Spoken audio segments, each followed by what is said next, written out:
This is CA Karishma Bansal from My Future academy.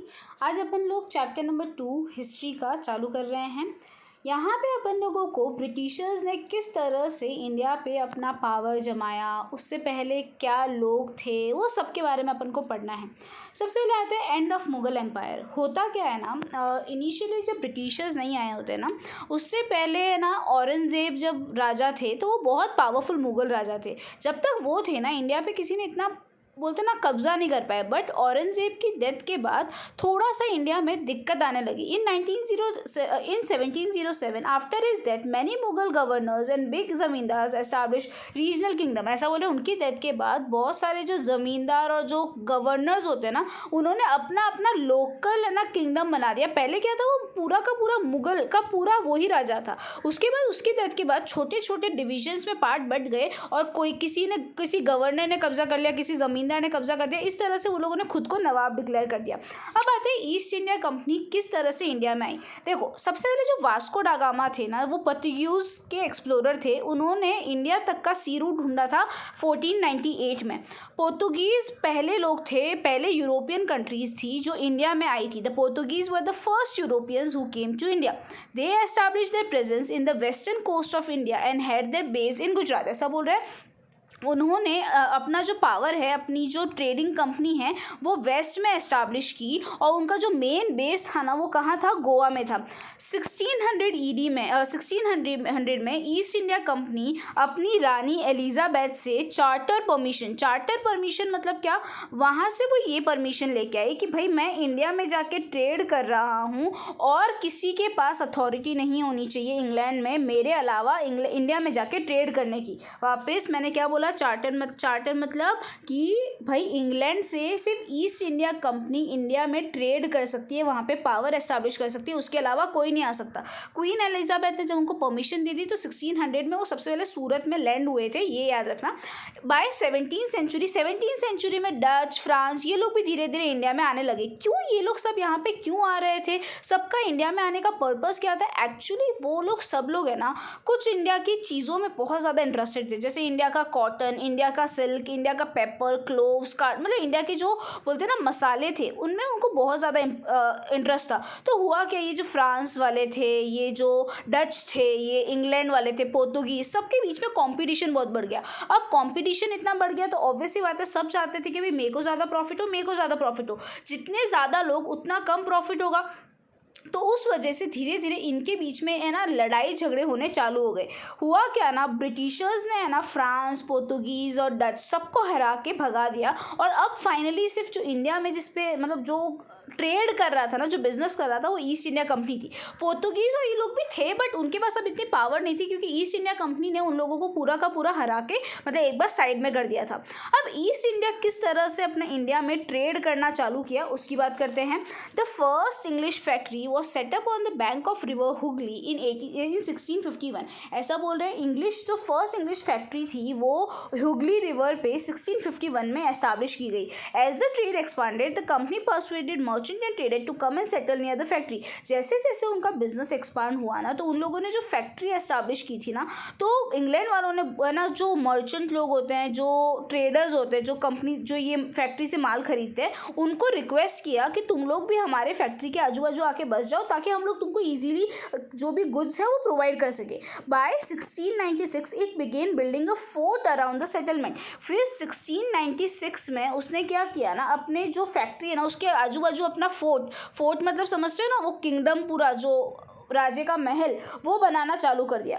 2 years later the company get zamindari rights over 3 villages। One of the village was Kalikata, that is अब कलकत्ता। ऐसा बोल रहे हैं 2 साल बाद उन्होंने 3 विलेजेस पे ज़मींदारी राइट, मतलब उन्होंने क्या किया ना, 3 विलेजेस की सारी ज़मीन खरीद ली और वहाँ पे ज़मींदारी राइट एस्टैब्लिश कर दिया। और उसमें से एक जो विलेज था उसका नाम था कैलिकटा, जो अब क्या है, कोलकाता। तो उन्होंने जो अपना ट्रेडिंग ज़मींदारी राइट एस्टैब्लिश कर दिया था 3 विलेजेस पे, ठीक है। इस तरह से वो खुद को क्या कर रहा था, धीरे धीरे एक्सपांड कर रहा था। अब किस तरह से ट्रेड बैटल्स हुए, how trades led to battles. ऐसा बोल रहे हैं ये भाई ब्रिटिशर्स तो यहाँ पे सिर्फ बिजनेस करने आए थे, तो धीरे धीरे वो लोग अपन पे कब्जा क्यों करने लग गए और धीरे धीरे वो अपन के यहाँ पे आके इस तरह से झगड़े क्यों करने लग गए। हुआ क्या ना, in 18th century the conflict between the company and the nawab of Bengal intensified. 18th century में बंगाल की जो नवाब थे और जो ये लोग थे, ये कंपनी, इन लोगों के बीच में झगड़ा एस्टैब्लिश हुआ। क्यों? एक्चुअली है ना, जो नवाब थे ना, वो कंपनी को बोले थे कि भाई तू मेरी यहाँ पे आके बिजनेस कर रहा है, तो तेरे को टैक्सेस पे करना पड़ेगा, तेरे को हमारे साथ कोऑपरेट करना पड़ेगा, तू जो रेवेन्यू जनरेट कर रहा है उसके सामने तेरा जो भी टैक्स बनता है तेरे को हमको रेगुलर बेसिस पे करना पड़ेगा। पर कंपनी उसके सामने है ना, जो नवाब है उनके बारे में गलत लिख रही थी, उनको गलत लेटर्स पोस्ट कर रही थी, तो उस वजह से नवाब लोग कंपनी से बहुत ज़्यादा गुस्सा थे। इसीलिए इन दोनों के बीच में थोड़ा बहुत अनबन हर बार चलता रह रहा था। देखो पढ़ते हैं एक बार।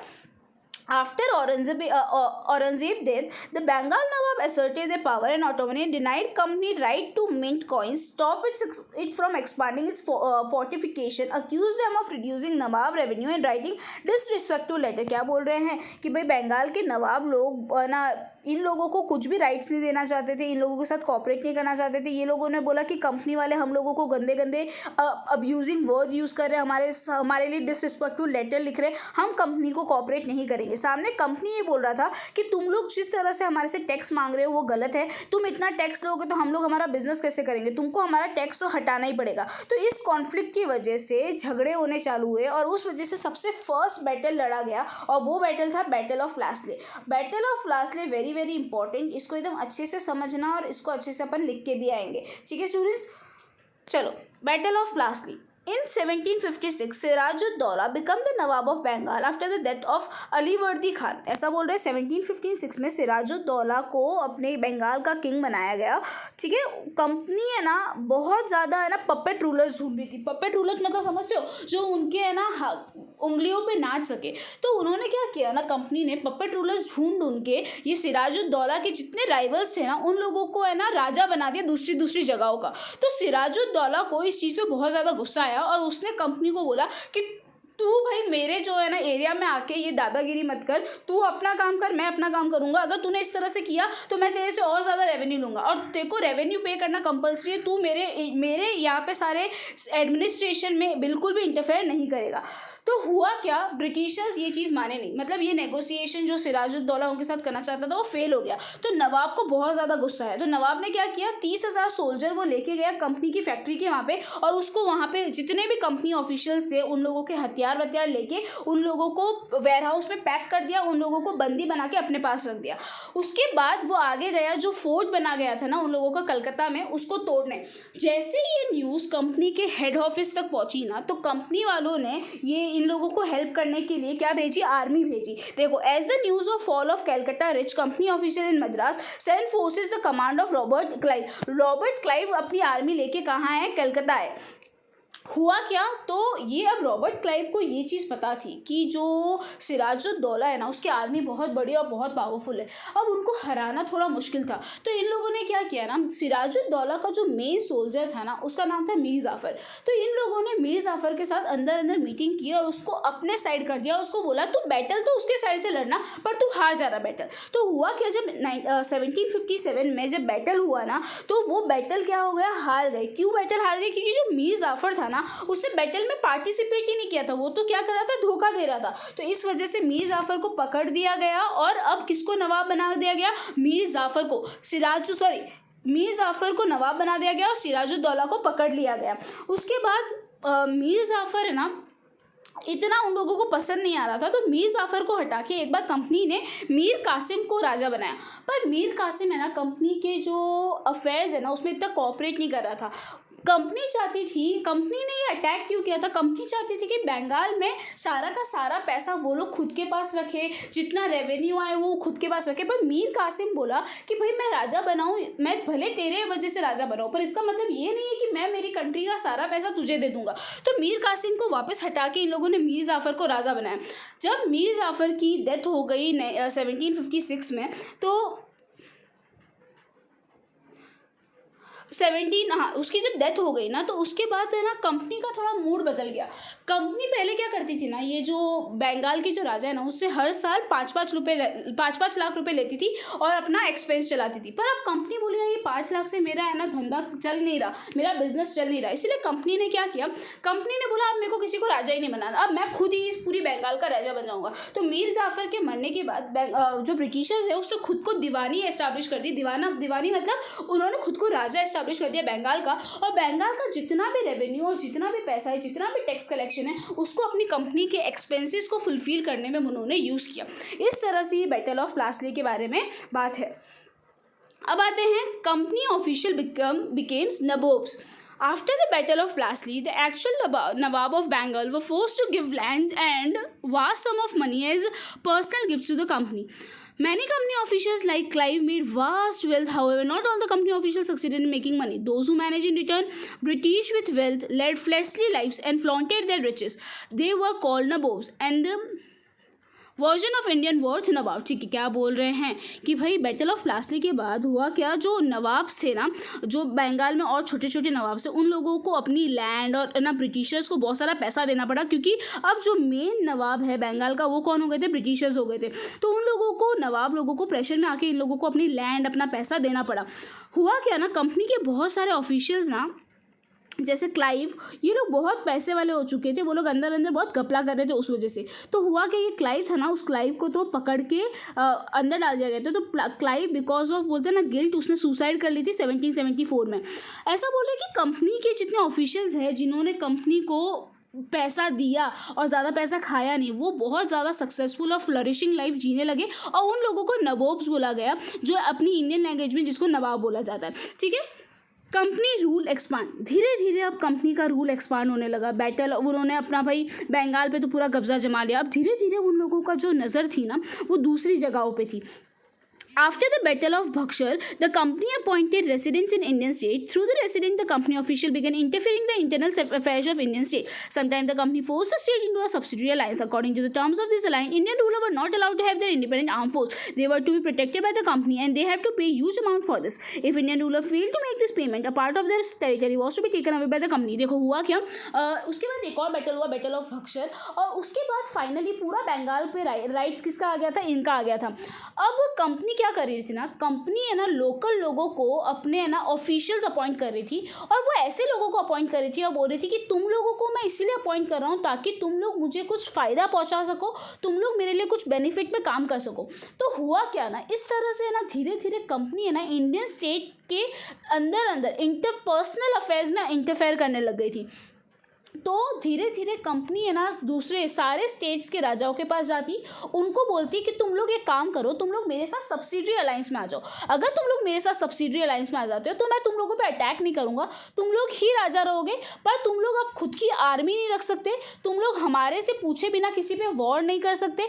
तो भाई हुआ क्या, अब है ना राजा लोग कंफ्यूज हो गए कि भाई अगर हम लोग इनकी बात मानेंगे तो भी हम लोगों को दिक्कत है, और नहीं मानेंगे तो ये लोग हम पे अटैक कर लेंगे। तो बहुत सारे लोगों ने सब्सिडरी अलायंस मान लिया। सब्सिडरी अलायंस के सामने उन लोग क्या बोलते थे कि ब्रिटिशर्स बोलते थे हम लोग तुमको प्रोटेक्ट करेंगे, कोई भी अगर तुम पे अटैक करेगा तो हम लोग तुमको बचाएंगे, और पर उसके सामने वो लोग उनसे बहुत ज़्यादा हैवी टैक्सेस चार्ज करते थे, बहुत ज़्यादा हैवी पेमेंट चार्ज करते थे। अगर वो राजा लोग ये पेमेंट नहीं कर पाते थे ना तो वो लोग क्या करते थे ना, ब्रिटिश कंपनी उनके है ना स्टेट का कोई पार्ट अपने कब्जे में कर देते थे। तो इस तरह से धीरे धीरे ये डिवाइड एंड रूल की स्ट्रेटेजी वो लोग अडॉप्ट करके इंडिया को डिवाइड कर रहे थे सब्सिडरी अलायंस के अंदर लेके आके। ठीक है, तो इस तरह से उन लोगों ने बहुत सारे स्टेट्स पे कब्जा किया। अब आते हैं मैसूर की बात करते हैं। मैसूर में टिप्पू सुल्तान जी थे जो बहुत ज़्यादा फेमस थे, बहुत पावरफुल लीडर थे। अब उनके बारे में पढ़ते हैं कि वहाँ से उन लोगों ने किस तरह कब्जा किया। Mysore had grown in strength under the leadership of powerful ruler like Hyder Ali and his famous son Tipu Sultan. ऐसा बोल रहे हैं कि मैसूर है ना बहुत ज़्यादा पावरफुल बन गया था हैदर अली और उनके सन टिप्पू सुल्तान के रूल के अंदर। पर हुआ क्या ना, ये ब्रिटिशर्स को जब ये पता चला कि भाई ये लोग इतने पावरफुल है तो ये लोग इन पर अटैक करने तो गए। In 1785, Tipu Sultan stopped the export of sandalwood, pepper and cardamom through the port of his kingdom and disallowed local merchants from trading with the company। क्या बोल रहे हैं, 1785 में टिप्पू सुल्तान ने ये जो सारा मसाले का जो ट्रेड है ना वो अपने पोर्ट से बंद कर दिया और वहाँ के सारे लोकल, उसके जो स्टेट के सारे लोकल मर्चेंट्स थे उनको बोल दिया कि तुम लोग ये ईस्ट इंडिया कंपनी के साथ ट्रेड नहीं करोगे। उसके बाद उसने ना, टिप्पू सुल्तान ने फ्रेंच जो लोग थे ना, फ्रेंच लोग जो इंडिया में थे, उन लोगों के साथ मिलके अपनी आर्मी को भी बहुत ज़्यादा स्ट्रांग बना दिया। हुआ क्या, ब्रिटिशर्स को पता चला, ब्रिटिशर्स थोड़े गुस्से में आए, बहुत सारे वॉर्स हुए, टोटल 4 वॉर हुए टिप्पू सुल्तान और ये ब्रिटिशर्स के साथ। 3 वॉर में तो वो लोग जीत नहीं पाए, पर चौथे वॉर में उन लोगों ने टिप्पू सुल्तान को हरा के मार दिया और उन लोगों ने कहाँ पे कब्जा कर लिया, पूरे के पूरे मैसूर पे कब्जा कर दिया। और फाइनली मैसूर पे भी सब्सिडी अलायंस लगा दिया गया। वो लोग नवाब तो नहीं बने वहाँ के, पर वहाँ पे उन लोगों को सब्सिडी अलायंस में लाके खुद के अंदर कब्जे में कर दिया। ठीक है, जो चौथा वॉर जहाँ पे वो हारा था ना, वो सेरिंगापट्टम मैसूर में लड़ा गया था और वो जो था ना, वो कैपिटल था मैसूर का, और उसको बचाते बचाते टिप्पू सुल्तान की डेथ हो गई थी। अब लास्ट वाला पार्ट एक बार देख लेते हैं, वॉर विथ मराठा। इसके बाद भी कुछ छोटा सा पार्ट है, वो अपन नेक्स्ट में देखेंगे, और कुछ डाउट्स हो तो आप लोग मुझे पूछ लेना। वॉर विथ मराठास, यहाँ पे मैसूर पे तो कब्जा हो गया। अब आते हैं मराठास के बारे में। मराठास के साथ 3 वॉर किए गए थे। 3 वॉर में किस तरह से ब्रिटिशर्स ने कब्जा किया उसके बारे में यहाँ पे बताया गया है। ऐसा बोला जाता है कि बैटल ऑफ पानीपत के बाद जो मराठा है ना, मराठा का स्टेट है, वो पूरा धीरे धीरे बहुत सारे टुकड़ों में बट गया था और ये सारे टुकड़ों पे अलग अलग चीफ्स का राज था। अब ये जो चीफ्स थे ना, वो लोग अपने ये चीफ है ना, एक मेन बंदे के अंदर में आता था जो पेशवा बाजीराव, पता है ना पेशवा बाजीराव, तुम लोगों ने बाजीराव मस्तानी मूवी देखी होगी। तो ये पेशवा के अंडर में आते थे ये जो अलग अलग डिविजन्स थे। 3 वॉर किए गए। सबसे पहले फर्स्ट एंग्लो मराठा वॉर जो 1872 में ख़त्म हुआ, वहाँ पे ट्रीटी ऑफ सलबाई साइन हुई। ये जो फर्स्ट वॉर हुआ था उसमें कोई भी क्लियर विनर नहीं हुआ था, इन दोनों में का टाई था। ठीक है, सेकेंड एंग्लो मराठा वॉर जो हुआ था ना, उसमें ना ब्रिटिशर्स जीत गए और उन लोगों ने उड़ीसा पे कब्जा कर लिया और यमुना रिवर के जो आजू बाजू आगरा और दिल्ली है उस पर भी कब्जा कर लिया। थर्ड एंग्लो मराठा वॉर में मराठा पावर को पूरी तरह क्रश कर दिया गया, पेशवा को हटा दिया गया और कंपनी ने पूरा का पूरा कंट्रोल अपना एस्टैब्लिश कर दिया साउथ ऑफ जो टेरिटरीज थी साउथ ऑफ विंध्याज में। तो इस तरह से ब्रिटिशर्स ने मराठा पे, इस तरह से ब्रिटिशर्स ने मैसूर पे, इस तरह से ब्रिटिशर्स ने बंगाल पे अपना कब्जा जमा के खुद को बहुत ज़्यादा एक्सपांड कर दिया था। ठीक है स्टूडेंट्स,